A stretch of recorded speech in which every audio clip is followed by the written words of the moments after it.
Господи Исусе Христе, Сине Божий, помилуй меня грешного. Отца и Сина и Святия Дух. Амин. Najvozljubeni во Христа Бога, брати и сестри, нека ни е чест и гораздиот празник на Светата Црква Божја, светото благовештение, евангелизмос, кое што може да се преведе како блага, но и како добра вест.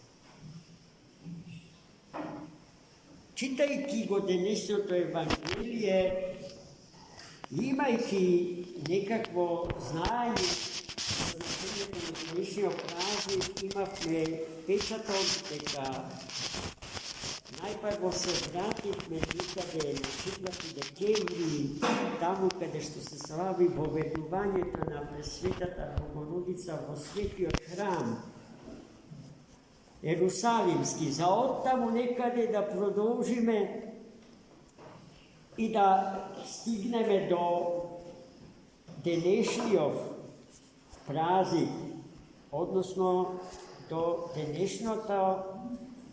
денешната историска станица на патот што води во спасение. Ајде да си спомниме на поведение на Пресвета Богородица. Чувме како низините родители Јоаким и Ана ја донесоа во Ерусалимскиот храм и тогаш таа имаше само 3 години. Пред портите на храмот ја пречека старецот Захар.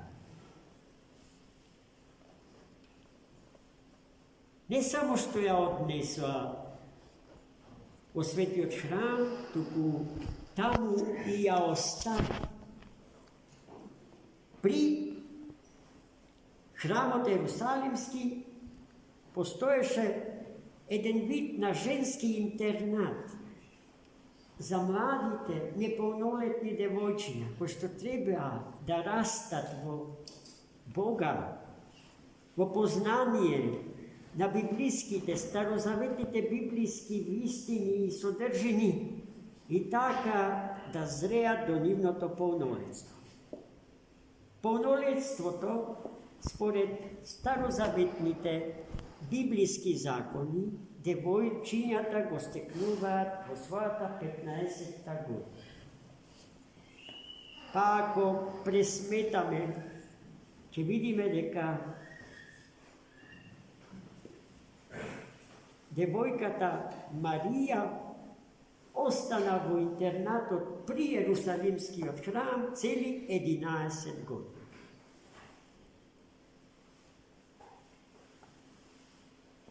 Четрнаесетта година веќе ја наполни и требаше да влезе во 15-та година, поради што, според правилата што важеа во тогашната еклисија, синагогата старозаветна, Богородица мајка требаше да го напушти интернатот и да стапи во брак, бидејќи за безбрачно постоење од религиозни причини во Стариот Завет не се знаеше. Во Стариот Завет немаме монашки стил на живење, поради што секое полнолетно момче и секоја полнолетна девојка биле обврзани да стапат во брачна заедница и да си создадат своја семејна заедница.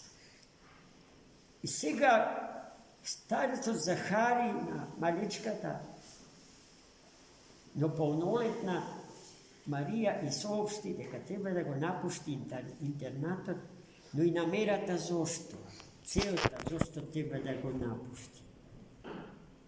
А таа, кога го чутоа, не можеше да го прифати.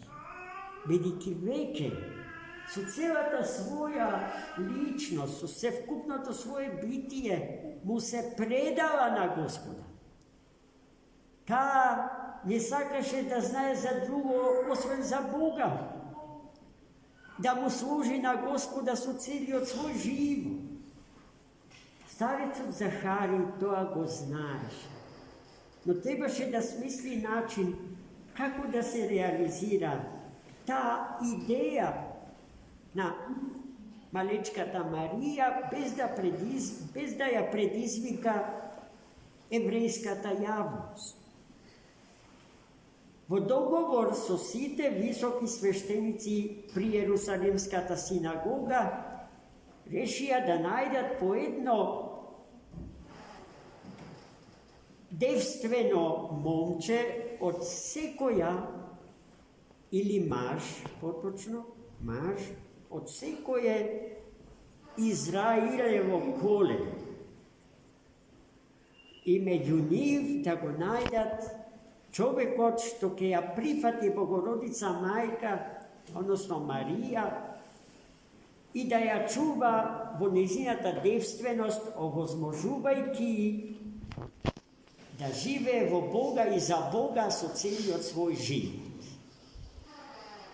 Еден од нив, од избраните, бил Јосиф.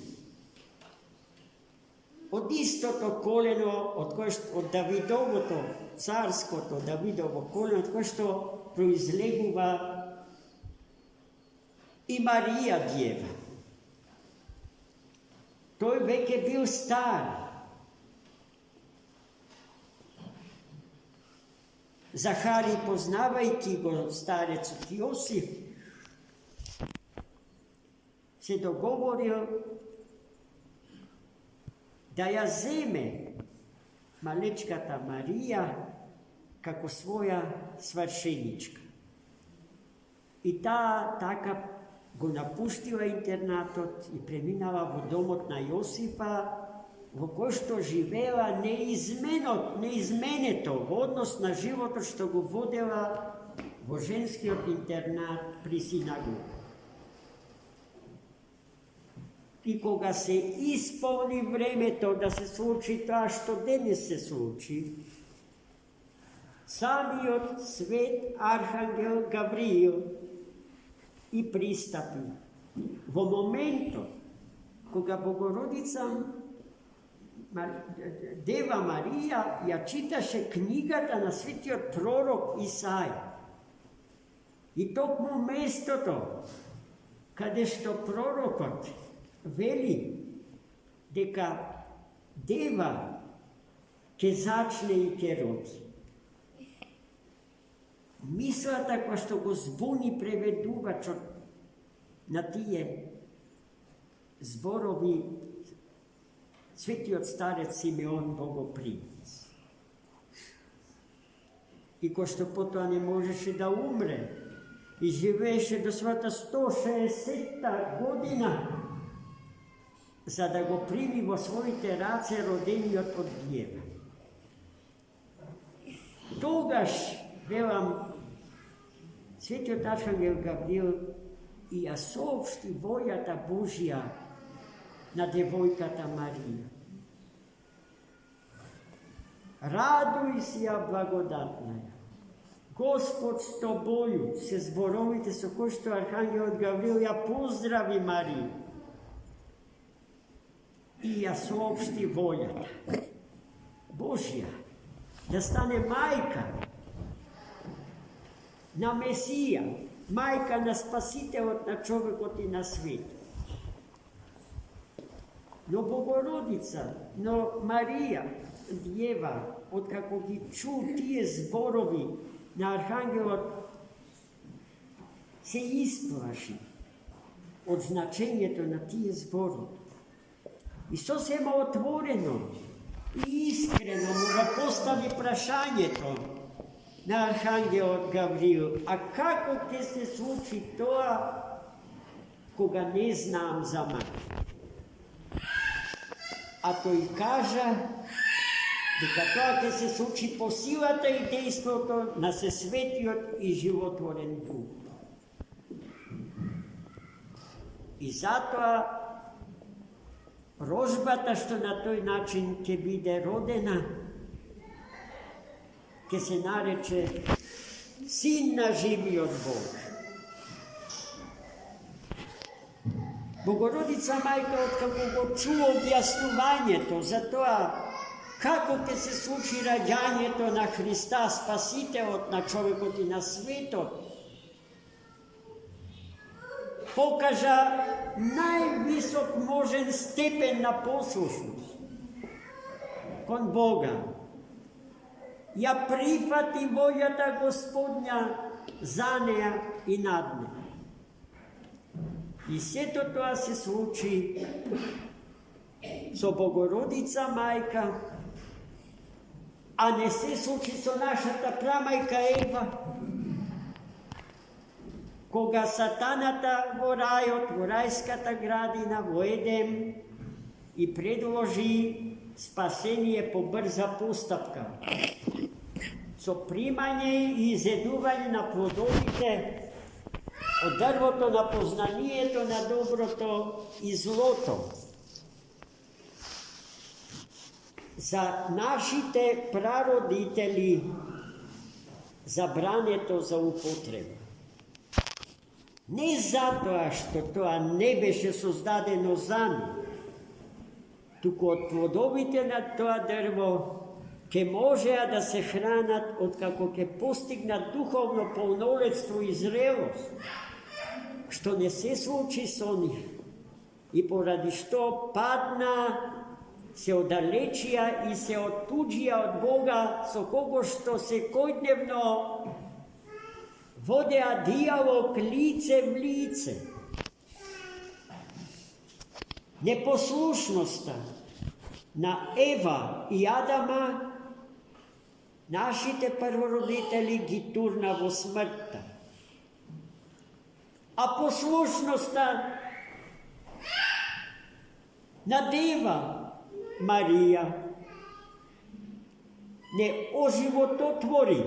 Затоа денеска, во тропарот на денешниот празник, се пее дека денеска е спасението на човекот, но и на светот, бидејќи Бог, спасувајќи го човекот паднат со првородниот грев, го пресоздава, го пресоградува од гревот нарушениот, деструктуираниот свет. И токму тој настан, таа радосна и блага вест за раѓањето на Спасителот, но и за пресоздавањето на севкупното создание од Бога, создадено, но нарушено од првородниот грев на првородителите. Денеска Светата Црква го слави, го празнува торжествено, браќи и сестри. Тој почеток, кој што за свој крај, за своја целна точка, од своето историско патување низ времето и просторот на овој свети век, ќе го има воскресението Христово и неговото свето вознесение, а потоа и наитието на Всесветиот и животворен Дух, односно создавањето или роденденот на Светата Црква Христова. Амин. За